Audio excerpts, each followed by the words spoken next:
आए। ये है भारत की अनसुनी कहानी। आप देख रहे हैं भारत क्रॉनिकल्स। क्या आपने कभी सोचा है इतिहास की सबसे महान लाइब्रेरी में आग किसने लगाई थी और क्यों वो किताबें सीधे 3 महीने तक जलती रही? आज हम उस रहस्य की परतें खोलने वाले हैं। एक समय था जब भारत को सिर्फ एक देश नहीं बल्कि ज्ञान की जन्मभूमि कहा जाता था, और उसी ज्ञान का ताज था नालंदा विश्वविद्यालय। यहां सिर्फ पढ़ाई नहीं होती थी, यहां विचार जन्म लेते थे और ज्ञान पूरी दुनिया तक फैलता था। चीन, कोरिया, तिब्बत, ग्रीस, दुनिया के कोने कोने से विद्यार्थी यहां आते थे। नालंदा सिर्फ एक संस्था नहीं थी, ये वो ज्वाला थी जो अंधकार को मिटाती थी। कहते हैं नालंदा की लाइब्रेरी धर्मगंज में 9 मंजिलें थी।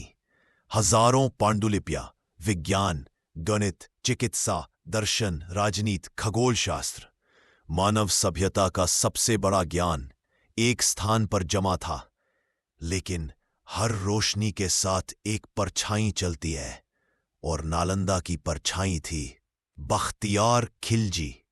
उस समय भारत बदल रहा था। नई सेनाएं, नए शासन और नए इरादे उभर रहे थे, और इसी माहौल में खिलजी की नजर पड़ी नालंदा पर। कहानी कहती है, एक दिन खिलजी गंभीर रूप से बीमार पड़ा। हकीम हार गए, वैद्य हार गए। फिर किसी ने कहा, नालंदा में एक भिक्षु है, राहुल श्रीभद्र। जब उसने खिलजी को ठीक किया तो खिलजी हैरान रह गया। उसने सोचा, जब एक साधु इतनी शक्ति रखता है तो नालंदा की दीवारों में बंद ज्ञान कितना शक्तिशाली होगा। और यही डर ने आकार लिया।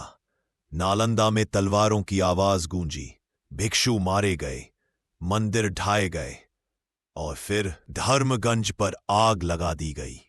कहते हैं किताबें इतनी थीं कि वो आग 3 महीने तक बुझी ही नहीं। सदियों का ज्ञान कुछ घंटों में राख बन गया। लेकिन क्या सच में नालंदा मिट गया? कुछ पांडुलिपियां बची, कुछ नेपाल और तिब्बत पहुंच गई, कुछ चीन में सुरक्षित है। पर सबसे बड़ा सवाल आज भी हमारे सामने है, नालंदा क्यों जलाया गया? क्या वो सिर्फ इमारत थी, या वो विचार था जिसे डर लगता था उन लोगों को जिन्हें ज्ञान से खतरा था?